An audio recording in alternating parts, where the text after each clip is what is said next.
Life. जय हिंद दोस्तों, मैं शिवम गुप्ता बात करता हूं आपका अपने परिवार यूपीएससी एग्जाम्स आरडब्ल्यू चैनल पर। उम्मीद करता हूं आप सभी अच्छे होंगे, बेहतरीन होंगे, जिंदाबाद होंगे, एकदम शानदार होंगे। एक बार आप सभी प्यार दोस्त बताएंगे आप सभी कैसे हैं। अब very very very good evening, Radhe Radhe, जय श्री कृष्णा, जय हिंद।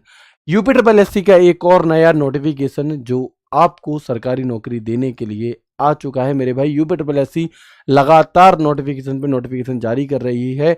अगर आपने एक कॉमन सिलेबस की तैयारी कर ली और मेरे भाई अगर सही तरीके से कर ली तो इस बार 2026 में यूपीएससी के थ्रू आपको कोई ना कोई जॉब तो जरूर मिलने वाली है, क्योंकि आपके पास एक नहीं दो नहीं कई सारे अलग अलग मौके हैं। और सबसे अच्छी बात यह है कि इनमें से मैक्सिमम का जो सिलेबस है, जो एग्जाम पैटर्न है, वो बिल्कुल और बिल्कुल सेम है। सिर्फ एक एग्जाम देने मात्र से आप अपनी सरकारी नौकरी को पा सकते हैं मेरे भाई। तो बिल्कुल इसी के चलते एक नया नोटिफिकेशन आपका आया है यूपीएससी विधान भवन रक्षक भर्ती का, जिसमें पद तो हैं आपके 170, लेकिन मेरे भाई आपको सिर्फ एक सीट चाहिए, है ना। और कई बार ऐसा होता है कि हम हजारों वाली सीटों में रह जाते हैं, हजारों सीटें जहां पर होती हैं उस वैकेंसी में हम रह जाते हैं, और जहां पर चंद कुछ सीटें होती हैं वहां पर हमारा सिलेक्शन हो जाता है। और जहां पर सिलेबस एक जैसा हो, एग्जाम पैटर्न एक जैसा हो, तो मेरे भाई उसकी तैयारी करने में किसी भी प्रकार की बुराई तो है ही नहीं, है ना। ये एक क्या होता है कि ऐसे मौके ना बहुत कम लोगों को मिल पाते हैं। अगर आपको मिल रहा है तो बिल्कुल आप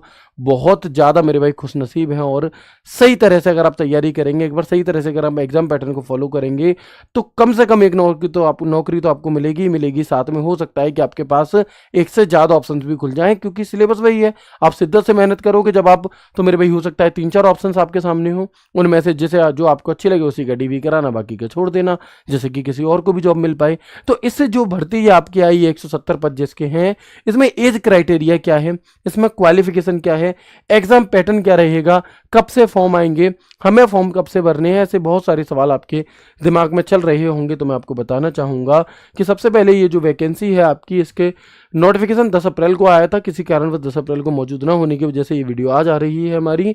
इसकी जो फॉर्म फिलिंग है वो 9 जून से चालू होगी, 29 जून तक, यानी कि लगभग 20 दिन इसके फॉर्म भरे जाएंगे, और 6 जुलाई तक इसके करेक्शन होने वाले हैं, है ना। करेक्शन कब होंगे? 6 जुलाई तक। अब देखोगे कि विधान भवन रक्षक के 120 पदों एवं विधान भवन आग्निक अग्नि रक्षक के 50 पद हैं यहाँ पर, यानी कि टोटल 150 पद आपके हैं। ठीक है भैया। आगे जब इनकी फॉर्म की फिलिंग आएगी, जब ये डेट्स आएंगे, तब मैं फिर से वीडियो बना करके आपको याद भी दिलाऊंगा। हालांकि आप इतने समझदार होने चाहिए कि अगर आपने पैड दिया है, अगर आपको सरकारी नौकरी की जरूरत है, तो आपको कुछ भी याद दिलाने की आवश्यकता नहीं होनी चाहिए। मुझसे ज़्यादा क्यूरियोसिटी आपके अंदर होनी चाहिए कि भैया फॉर्म भरना है, नौकरी चाहिए। ठीक है। हालांकि मैं फिर भी अपनी ड्यूटी निभाऊंगा, मैं आपको याद दिलाऊंगा फॉर्म कैसे भरना है, सारी बातें बताएंगे।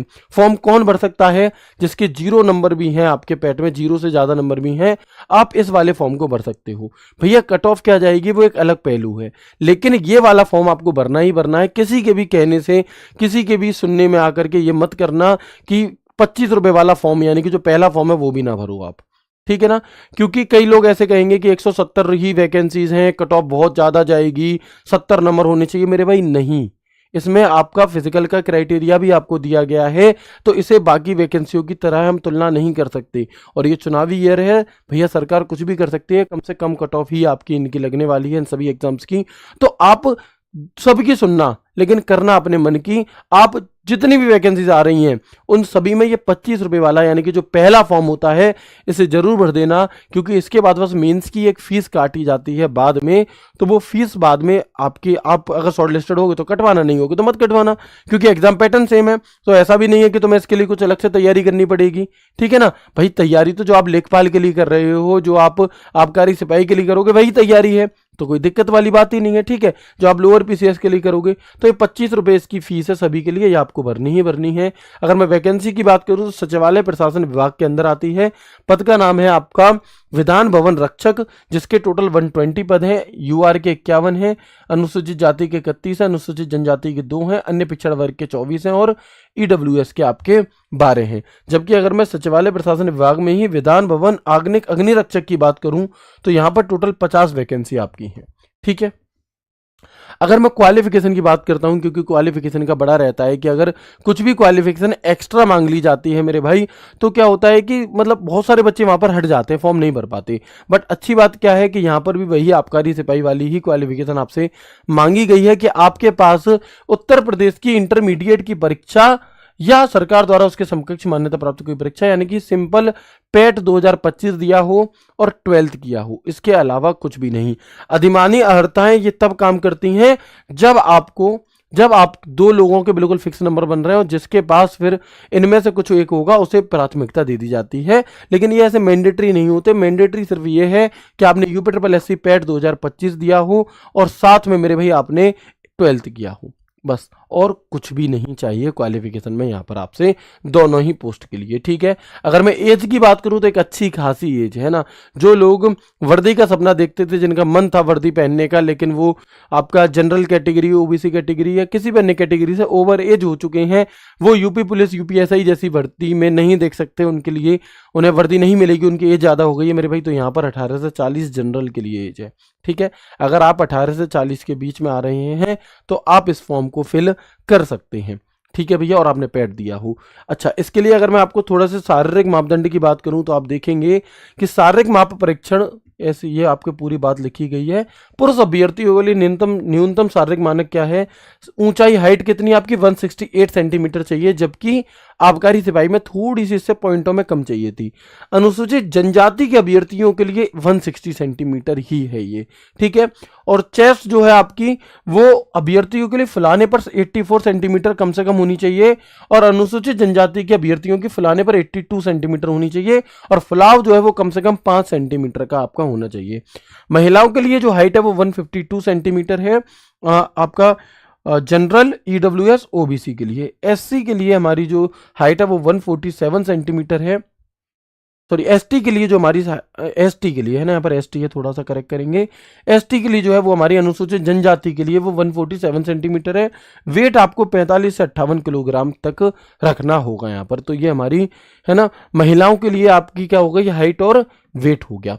आगे अगर हम बात करते हैं एग्जाम पैटर्न की, तो आप देखेंगे 10 नंबर की हिस्ट्री है, 5 नंबर का भूगोल है, 5 नंबर की आपकी क्या है यहाँ पर इकोनॉमिक्स है, 10 नंबर की पॉलिटी है, 10 नंबर की आपकी क्या है साइंस एंड टेक है, 10 नंबर का आपका यहाँ पर ecology, environment and disaster management है, 5 नंबर के भारत में खेल है यानी कि स्टैटिक जीके भी है, राष्ट्रीय और अंतर्राष्ट्रीय महत्व की समसामयिक घटनाएं जो है यानी कि जो करंट अफेयर है वो यहाँ पर 10 नंबर का है, 15 नंबर का कंप्यूटर और 20 नंबर की यूपी जीके। यानी कि कोई भी सब्जेक्ट ऐसा नहीं है जो बहुत ज़्यादा बाहर से हो, जिसके लिए आपको बहुत ज़्यादा अथक प्रयास करने पड़े कि बिल्कुल ही हट करके तैयारी करनी है। नहीं भाई, जो लोग लोअर पीसीएस की तैयारी कर रहे हैं, जो लोग आबकारी सिपाही की तैयारी करेंगे, जो लोग लेखपाल की तैयारी कर रहे हैं, वो ये सारे सब्जेक्ट्स आप उनमें कहीं ना कहीं पढ़ रहे होंगे।